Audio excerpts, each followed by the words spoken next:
Namaskar. In this video, today we are going to discuss very important questions, current affairs questions and GA questions for Himachal Pradesh Administrative Services exam, Naib Tahsildar exam and also Allied Services exam. So let's start the video with an interesting question. First question is Global Environment Facility, a Washington DC based organization jointly managed by United Nations Development Program, World Bank, United Nations environment programme establish in which year.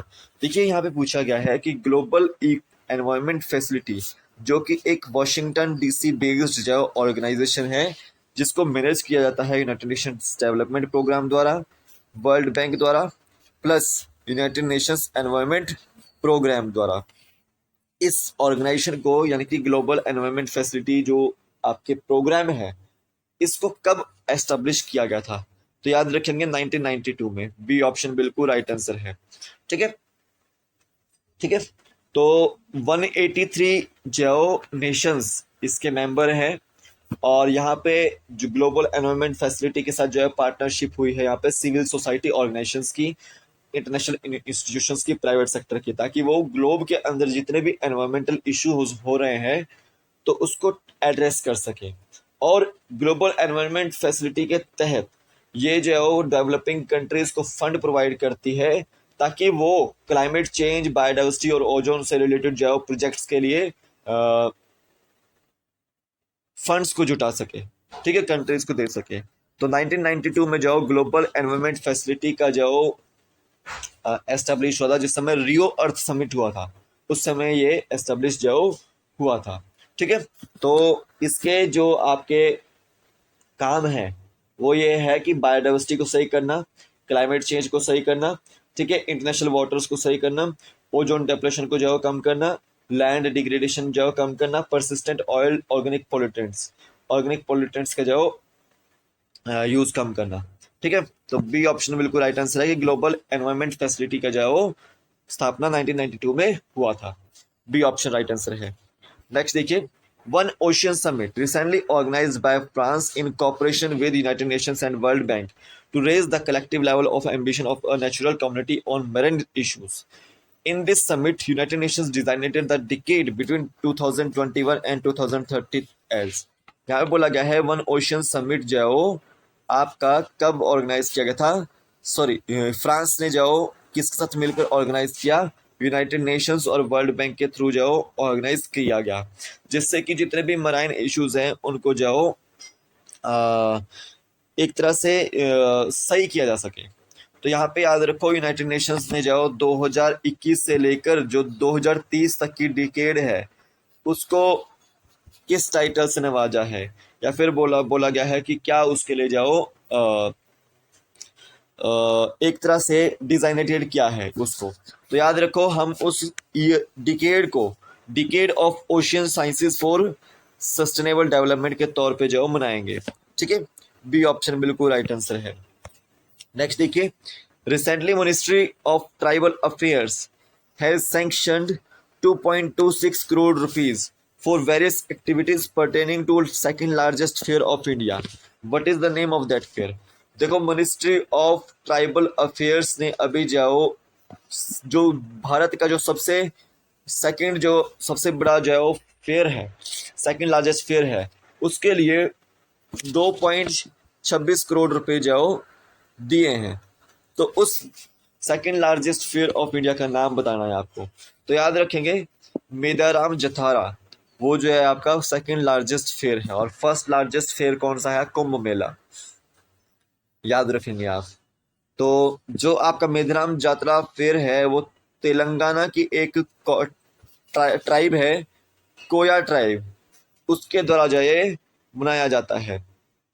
ठीक है, और 1996 में जो जात्रा festival है उसको तेलंगाना जो state festival मना declare किया गया था।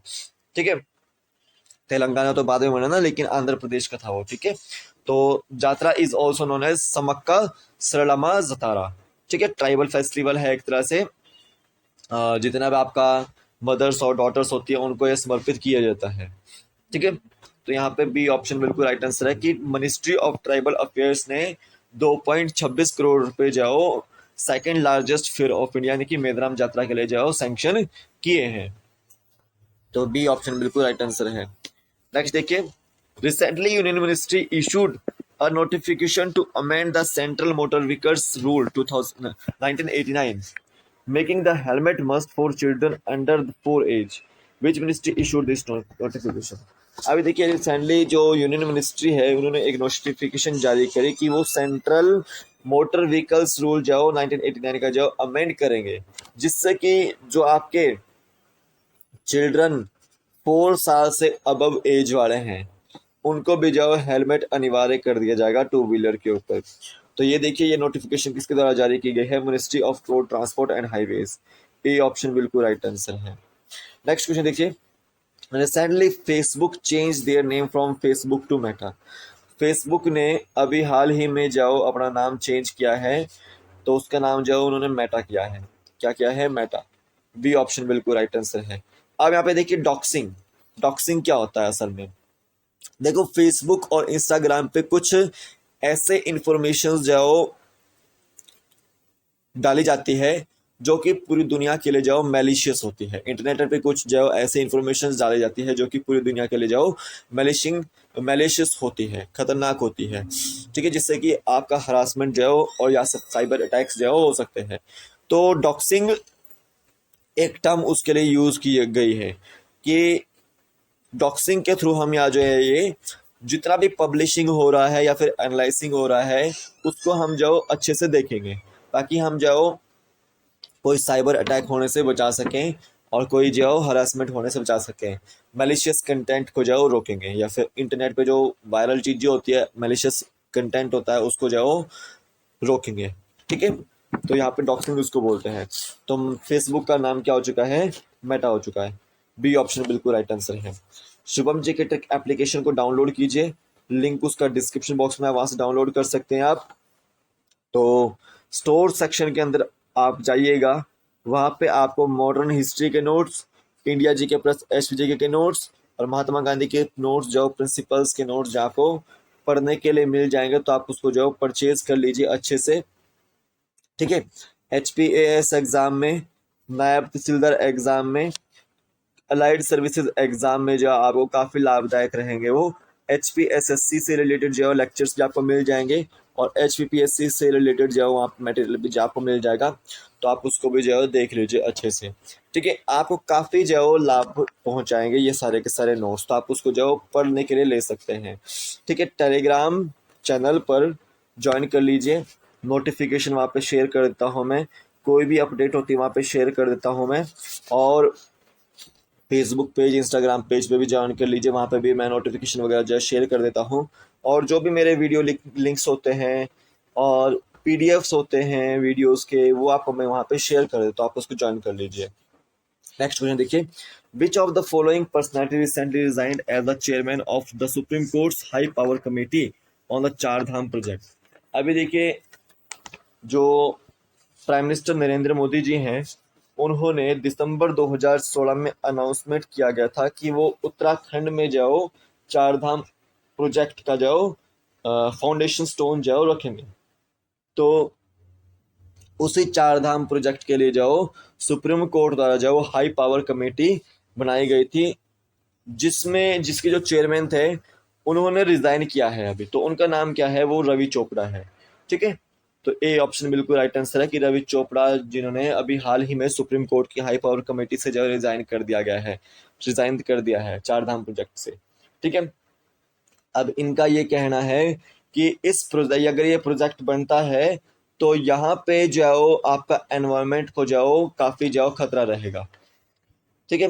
एनवायरमेंट को जो यहाँ पे काफी जाओ खतरा रहेगा।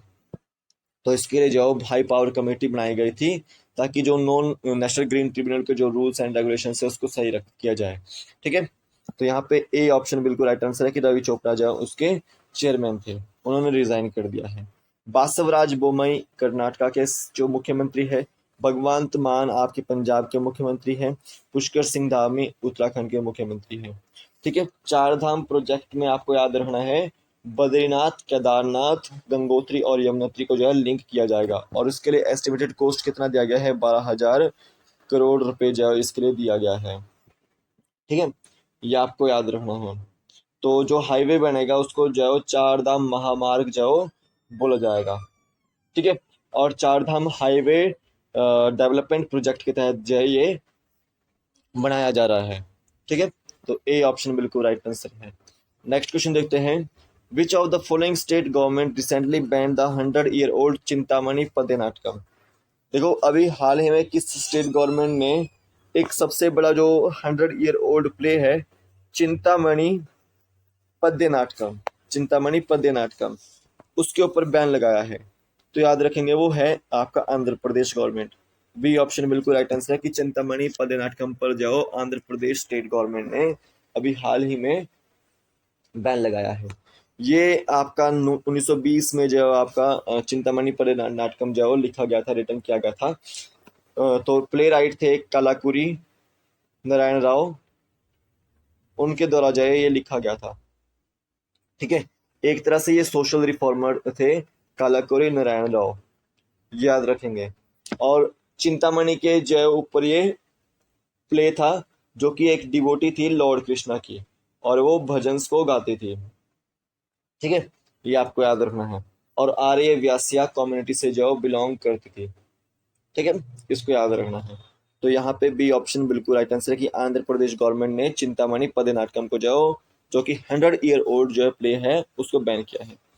नेक्स्ट देखिए, which of the following article of the Indian constitution prohibits traffic in human beings and beggars and other similar forms of forced labour.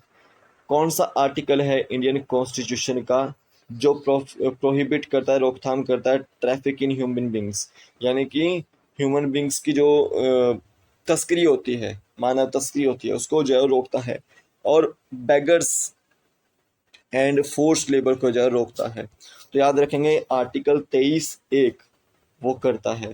ठीक है, ये मेंशन्ड है, याद रखेंगे। तो यहाँ पे ए ऑप्शन बिल्कुल राइट आंसर है। ठीक है, अब देखो आर्टिकल 23 जो 2 है, declares that any contravention of this provision shall be an offence punishable in accordance with the law. यहाँ पे बोला गया है कि आर्टिकल 23(2) है जो, उसमें बोला गया है कि जो भी ये परफॉर्म करता है उसको पनिश किया जाएगा accordings with the law, according to the law. ठीक है, याद रखना है। नेक्स्ट देखिए, recently president Ramnath Kovind inaugurated the 400th anniversary of Lachit Borphukan. Lachit Borphukan is, देखो प्रेसिडेंट रामनाथ कोविंद ने जो अभी 400वीं एनिवर्सरी जो इनॉग्रेट की है लचित बोरफुकन की। तो लचित बोरफुकन असल में है कौन? तो ये एक तरह से सरायघाट का जो युद्ध हुआ था, सरायघाट का युद्ध हुआ था जो, उसका ये लीडर था। ठीक है, सरायघाट का युद्ध 1671 में हुआ था, तो उसका ये लीडर था, और ये असमीज नेशनलिज्म से बिलोंग करता है, और ये कमांडर था होम फोर्सेस का। किसका था? कहाँ कमांडर? होम फोर्सेस का। तो Lachit Borphukan is a commander of home forces and an icon of Assamese nationalism and fought battle of Saraighat in 1671। तो all of the above right answer है। तो डी ऑप्शन बिल्कुल राइट आंसर है। नेक्स्ट देखिए, Losar festival is being celebrated in which of the following state. जो Losar festival है वो किस स्टेट में मनाया जाता है? याद रखेंगे लद्दाख का ये न्यू ईयर बोला जाता है। इसको सेलिब्रेट हिमाचल प्रदेश में भी किया जाता है, और इसको सेलिब्रेट सिक्किम में भी किया जाता है। तो याद रखेंगे सिक्किम इसका आंसर है। ए ऑप्शन बिल्कुल राइट आंसर है।